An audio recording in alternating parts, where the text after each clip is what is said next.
Good Tuesday evening, everyone, and welcome to this edition of WPBS Weekly Inside the Stories. I'm Stefan Brunson. Tonight we delve into part 2 of our 4-part series on treating addiction and prevention. Some may not realize that drug use in teens can cause anxiety, depression, even violence. Talking to your teen about healthy choices can disrupt any potential issues. Here are some tips on how to reduce any risky choices they may take.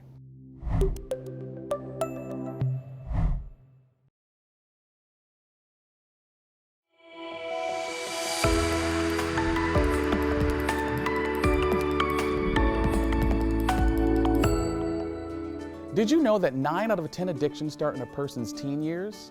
The average age that a youth starts using substances or alcohol is 13 years old. Now keep in mind that a young person's brains are not fully developed until age 25.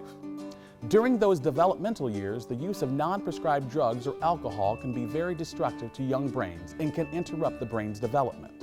Drugs don't do all the same things to brains in general, and they affect adult brains differently than they affect youth brains. But we know in youth, for sure, that it causes increased anxiety. We know that it can cause depression, and that's because the brain's not fully developed. The type of drugs that somebody consumes may have a different effect on you. It may make you calm, it may make you happy, it may make you sad. Those things all have to be taken into consideration, along with the fact that we're all individuals. And at the end of the day, we all react differently to things and we react differently to drugs and alcohol. The difference between an adult brain and a youth brain is the youth brain reacts emotionally. It feels emotions first. The adult brain uses consequences to make decisions, and it's an irrational thought. If you have a teenager or have ever dealt with a teenager, they will react very emotionally first, but then can come back and tell you after they've had time to think, maybe a day or so, what their reaction was about.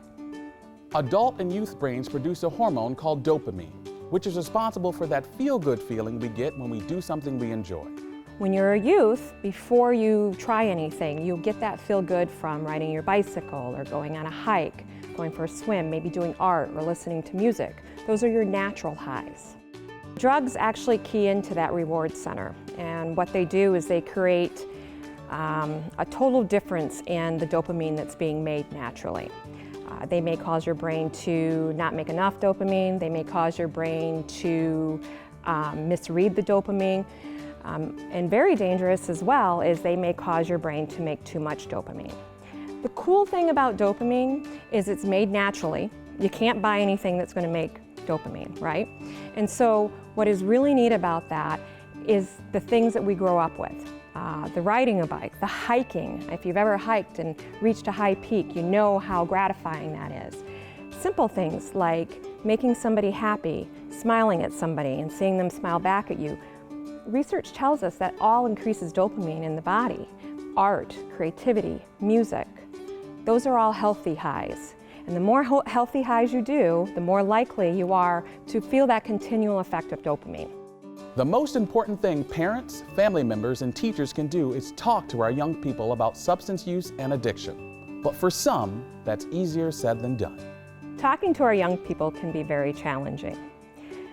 Focus groups and surveys and just having conversations with them have told us that they just want to be appreciated for their point of view and for the things that they're going through in their own lives. They want to be heard, but they want somebody who will speak to them and give them honest answers. They don't like to be shamed into making good decisions. That doesn't work. But what they do need is somebody that sometimes will give them information ahead of time, maybe talk to them when it's not an issue, maybe before or after something. Because if an adult's brain is one that processes and looks through consequences as we're moving forward a choice, a youth's brain does not. It just reacts and makes a choice. But if we can equip them ahead of time, we know that they may be more likely to reflect on that and make a good choice for themselves, not one that was made for them. It's vitally important to get help for a young person early. Don't wait, or an addiction may develop over time. If you suspect that your child might be using, help is available. No judgments, no guilt trips, just help, and happy to provide it. contact one of the numbers or websites on your screen for information, referral services, and short-term counseling.